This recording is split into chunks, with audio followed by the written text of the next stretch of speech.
Zeke, bring the camera!"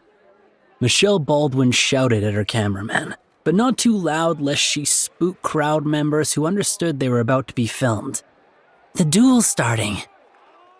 Although technically illegal under the laws of Ashio 3, the underground mech dueling ring nonetheless drew a crowd, and with it, commerce. Normally the betting would give roughly equal odds to two former DCMS mech warriors, but today's battle was something special. "Here it comes." Michelle pointed up at the enormous doors leading into the warehouse. As they creaked open, she could spot the olive-drab hull of a champion as it rumbled through to stand in the middle of the building. Her source had been right. The SLDF were dueling Ronin. This would be the story of a lifetime. For a moment, Michelle forgot to badger her cameraman to ensure that he was discreetly capturing the moment the SLDF deigned to fight a masterless Curitan mech warrior. The sleek curves of the champion were so much more aerodynamic than the squat and brutal hunchback that was to be its opponent. But then, she remembered she was here for a story, not a bootleg mech gladiator video. "Keep rolling." She pointed to the crowd. "I'm going to see if I can get some interview audio." The crowds were already starting to shout and throw betting slips at the ferroglass that was all that stood between them and high explosive death.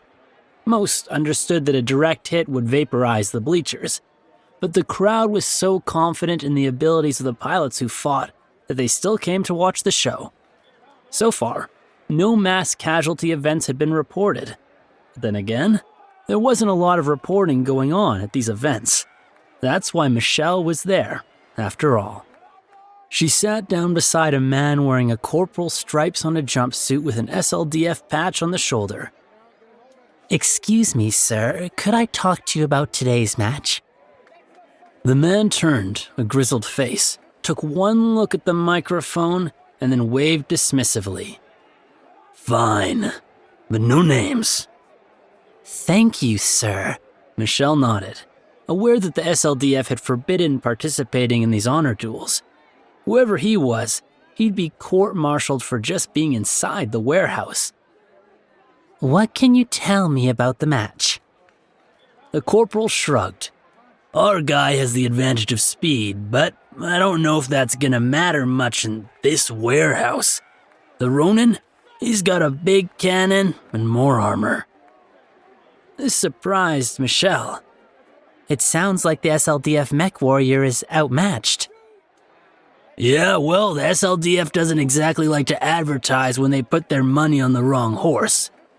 Oh, the champion ain't bad for some armored recon or tactical maneuvers, but a one-on-one slugfest like this?" The corporal spat. "Then why did the SLDF pilot agree to the duel?" The corporal shrugged again. "Pride, I guess. We're supposed to be the best." A klaxon sounded and the match started. There were several stacks of boxes that gave the mechs some semblance of cover, but as the corporal predicted, the confined space rendered the champion's speed advantage useless.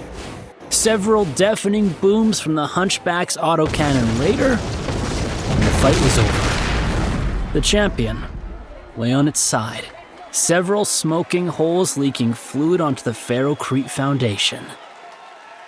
"That was faster than expected," the corporal remarked as he left, tossing a balled-up betting ticket to the floor. Michelle quickly clambered down the bleachers back to where Zeke had set up his hidden camera.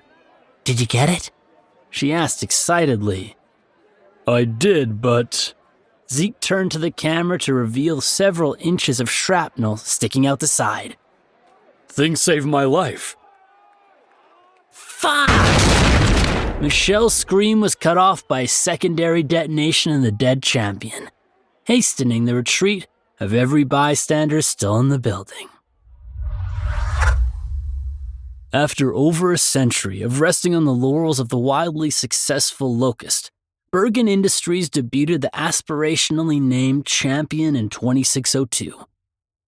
3 times the mass of the Locust, The Champion sought to fulfill an SLDF requirement for a heavy recon and fast striker mech. The Champion's main rival for the bid, a modified version of the venerable Griffin from Earthworks Incorporated, achieved a similar performance profile, but with greater firepower and a lower price. But in the face of heavy lobbying, and perhaps more than a few bribes from Bergen executives, mere cost efficiency and superior performance meant the Griffin hardly stood a chance. Even after the SLDF agreed to an initial order of 200 CHP-1N models, League engineers noted the Champion to be underarmed and undergunned compared to similar mechs in its weight class.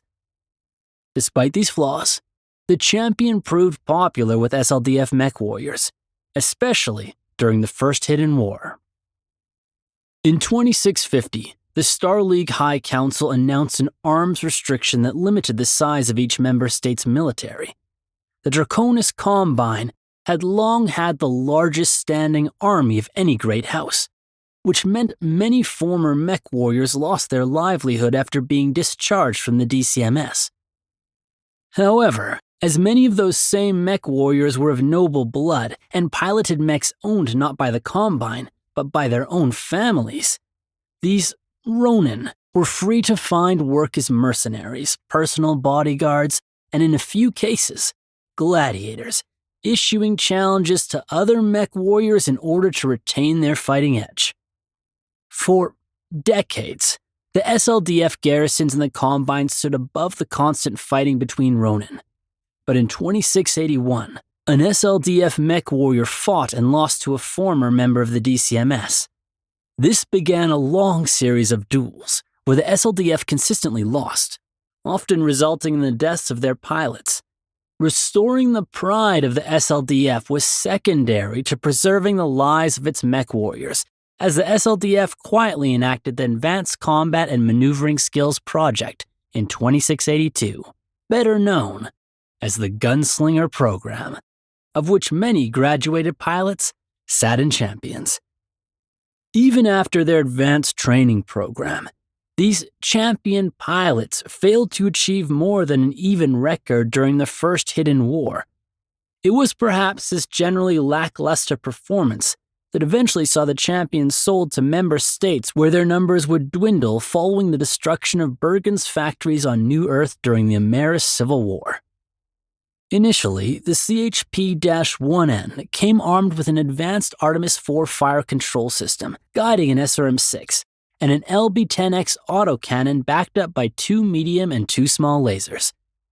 A top speed of 86.4 km per hour was achieved through its aerodynamic profile and large VLAR 300 engine, and 8 tons of ferrofibrous armor provided protection.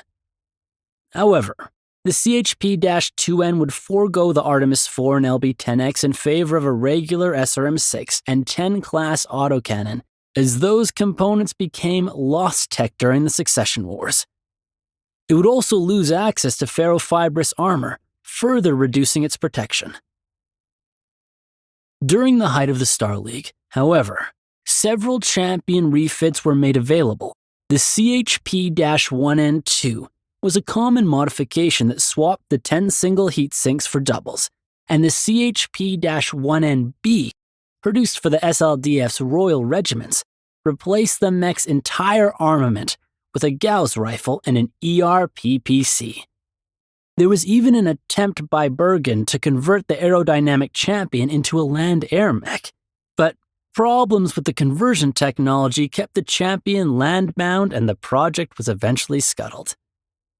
Champion numbers continued to dwindle until the clan invasion, when Comstar revealed the CHP-3N on Tukayid. This variant replaced the original with an extra-light version that allowed the CHP-1N to mount 2 additional large lasers, while upgrading to double-strength heat sinks. Following Comstar's victory, Bergen Industries restored its New Earth factory and produced the CHP-3P in 3061. This version of the Champion mounted 4 ER medium lasers, 2 in each arm, an Ultra Autocannon 10, and an improved NARC missile beacon. An improved C3 computer also allowed the CHP-3P to serve as the nexus of a C3 network, making it an ideal leader for Word of Blake fast response level 2s. Even the early clans had a variant of the Champion prior to the introduction of the Omni-Mech.